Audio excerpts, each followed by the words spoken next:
제22곡 다섯째 구렁을 따라 단때는 10마리의 마귀와 함께 나아간다.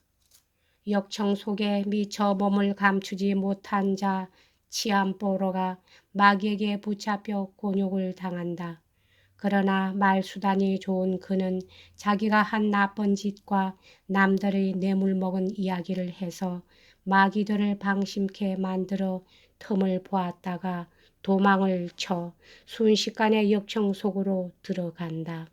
그의 도망에 대한 책임을 둘러싸고 마귀들끼리 욱신각신하다가 알리끼노와 깔까불이 나가 맞붙은 채 역청 속에 떨어져 속까지 타버린다. 비러질료와 단테는 어쩔 줄을 몰라 하고 있는 마귀들을 뒤에 남겨두고 떠나간다. 기병들이 들판을 행군하여 열병식을 행하고 돌격을 벌여 때로는 퇴각하는 것도 본 일이 있다. 그리고 아랫수 사람들이여 자네들 나라에서 깃발과 기치를 쳐드는 것도 빼앗는 것도 또 마상 시합에서 부상을 입는 것도 1대1의 성부도 본 적이 있다. 혹은 나팔로 혹은 종으로 또 때로는 북과 성의 연기로 신호를 한다. 그 식은 가지가지 있었지만 이렇게 기묘한 신호로 나가는 것은 기병도 보병도 본 적이 없다. 육지나 별에서 이런 신호를 받은 일은 배도 없을 것이다. 우리는 10놈의 마귀와 함께 나갔다. 아, 무서운 동반자다. 허나 속담에도 말한다. 성당에는 성인과 같고 술집에는 술꾼과 같다고. 나는 한결같이 역청 쪽으로 마음을 기울였다. 구렁 속의 자초지종과 거기서 타고 있는 자들을 보고 싶어서였다.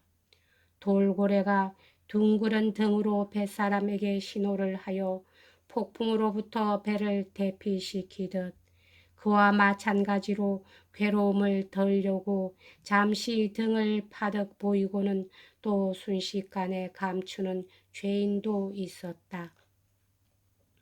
마치 웅덩이 가에서 개구리가 다리와 몸뚱이를 감추고 콧끝만을 수면에 내어놓고 있듯이 여기저기서 죄인들이 콧끝만을 밖에 내어놓고 있었다. 그러나 발바리치아가 가까이 가자 모두 일제히 펄펄 끓는 역청 속으로 몸을 숨겼다. 생각만 해도 소름이 끼치지만 다른 개구리들이 뛰어든 뒤 외톨로 남은 개구리 마냥 죄인 하나가 어물거리고 있었다. 그 곁에 있던 그라휘아 까네가 역청의 범벅이 된 그의 머리칼에 갈퀴를 찍어 눌러 그놈을 위로 달아 올리니 마치 수달과 흡사했다. 마귀들이 뽑힐 때 주의해 들었고 또 그들이 서로 이름을 부를 때도 귀담아 들었기 때문에 나는 마귀들 이름을 모두 외우고 있었다. 이봐 루비칸떼 하고 저주받은 마귀들이 다 같이 불렀다. 저놈의 등을 손톱으로 할퀴어서 가죽을 벗겨버려라. 그래서 내가 말했다. 스승님 가능하다면 물어봐 주십시오. 저 원수의 손에 잡힌 불쌍한 자가 누구입니까? 길잡이는 그자 곁으로 다가가 어디서 왔느냐고 물었다. 사나이가 대답했다. 나는 나바라 왕국의 출생인데 어머니와 어느 남봉꾼 사이에 태어난 자식이다. 그자는 남봉 끝에 재산을 탕진하고 자살해 버렸다. 그래서 어머니는 날 어느 귀족댁에 일꾼으로 들여보냈다. 그 후 나는 착한 테팔도 왕의 신하가 되었는데 거기서 사기질을 했다. 지금 그 죄값으로 뜨거운 변을 당하고 있다. 그러자 입에서 멧돼지처럼 엄니 2대를 드러낸 치리아또가 그 엄니의 따끔한 맛을 그의 등에다 맛보여 주었다. 마치 심술궂은 고양이에게 잡힌 쥐 같다. 발발있지 않은 그를 껴안고 말했다. 내가 이놈을 붙잡고 있을 테니 모두 저리 비켜라. 그리고 내 스승에게 얼굴을 돌리고 말했다. 이놈에게 더 묻고 싶은 것이 있거든 우리가 해치기 전에 물어보아라. 그러자 스승이 말했다. 그럼 묻겠는데 이 역청 속에 누가 이탈리아인 악당이 있는 걸 아나? 그러자 그가 대답했다. 나와 이제 막 헤어진 자가 그 근처 출신이다. 그놈처럼 숨어 있었던들 갈퀴도 발톱도 무섭지 않았을 것을. 그러자 리비 꼬꼬가 이젠 더 참을 수 없다 하며 갈퀴로 그자의 팔을 찍으니 살점이 한 조각 찢어졌다. 드라기나쇼도 그자의 정강이를 손톱으로 핥히려 했다. 그 주위를 대장은 무서운 얼굴을 하고 휘휘 둘러보았다. 마귀들의 노여움이 다소 가라앉았을 때 길잡이는 자기 상처를 바라보고 있는 자에게 재빨리 물었다.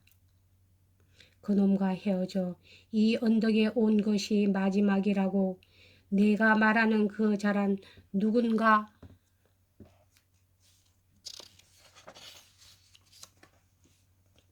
그러자 그가 대답했다. 그는 수도사인 코미타이다. 깔러라 사람으로서 사기나 횡령이라면 뭐든지 잘하지. 자기 주군의 적으로 수중에 떨어진 놈을 몹시 우대했기 때문에 적들이 모두 감사했을 정도이다. 그 자신도 뻔뻔스럽게 말했지만 돈을 받고 그것으로 일제 석방이다. 다른 직책에 있을 때도 결코 송사리 오리는 아니었다. 정말 굉장했었다. 그 동료에는 로고도로의 대장인 미켈 쌍께도 있다. 둘 다 1년 내내 사르디니아 이야기를 하느라 혀가 지치는 줄도 몰랐지. 저것 보라. 마귀 한 놈이 이빨을 드러내고 웃고 있다.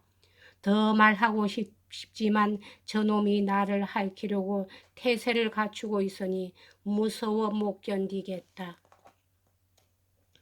그러자 마귀 대장이 한 대 치려고 눈을 부릅던 활활엘로를 보고 말했다. 너 못된 날 짐승이로구나. 저리 비켜라. 당황했던 자가 침착성을 되찾고 다시 말을 계속했다. 만약 토스카나인이나 롬바르디아인을 만나 말을 들어보고 싶다면 이리 불러오겠는데 그러려면 마귀들이 좀 물러가 있어줄 필요가 있다. 복수당할 우려만 없다면 저자들도 얼굴을 내밀 것이다.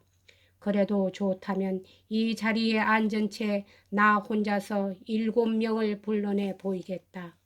우리들 습관으론 휘바람을 불면 누군가가 얼굴을 밖으로 내민다.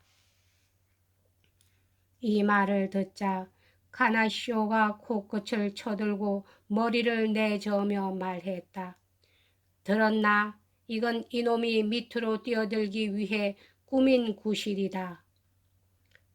그러자 온갖 술수로 사람을 속일 줄 아는 그 자가 대꾸했다.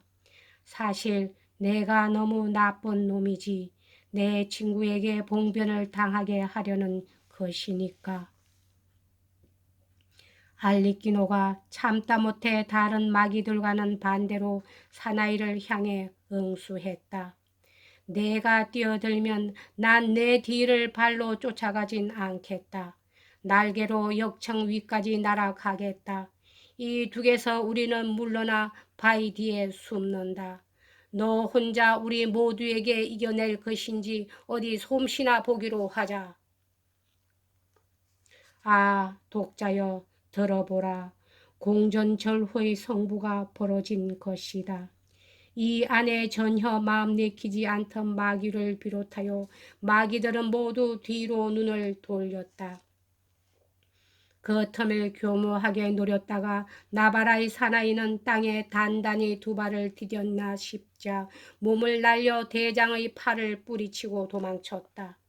모두들 아뿔싸했으나 그 중에서도 자기 탓이라고 생각한 마귀는 허둥지둥 뛰어가며 잡았다 하고 소리쳐 봤지만 결국은 헛일이었다. 필사적인 상대에겐 날개도 따라가지 못했다. 사나이가 역청 속에 들어가 버리자 날아온 마귀는 거기서 가슴을 젖혔다. 마치 매가 오리를 습격했으나 오리가 물속으로 숨어버린 듯한 꼴이라 상대는 헛일에 화를 내고 공중으로 되돌아갔다. 속아서 화가 치민 깔까불이 나도 바로 그 뒤를 따라가면서 그놈이 도망치는 게 좋다. 도망치면 마귀끼리 싸워야겠다고 생각하고 있었으므로 오리의 모습이 사라지자 대번의 발톱을 동료인 아리끼노 쪽으로 돌려 두 놈은 구렁 위에서 격투를 벌였다. 그러나 그놈도 마찬가지라 야생의 매처럼 날카로운 발톱으로 깔까불이 나에게 덤벼들었으므로 두 놈 다 펄펄 끓는 역청 속으로 뚝 떨어졌다. 뜨거워서 곧 발톱은 놓았으나 날개에 역청이 끈적끈적 달라붙어 이젠 일어날 수도 없다. 부하 마귀들과 함께 상심을 한 발바리치아는 건너편 두구로 갈퀴를 돌려서 네 놈을 날려 보내놓고 모두 재빨리 이쪽도 저쪽도 서로 기슭으로 뛰어내려가 역청 속에 빠진 마귀들에게 갈퀴를 내밀었지만 두 놈 다 이미 가죽뿐 아니라 속까지 죄다 타버렸다. 우리는 어쩔 바를 몰라 하는 마귀들을 뒤로 두고 떠났다. 여기까지 하겠습니다.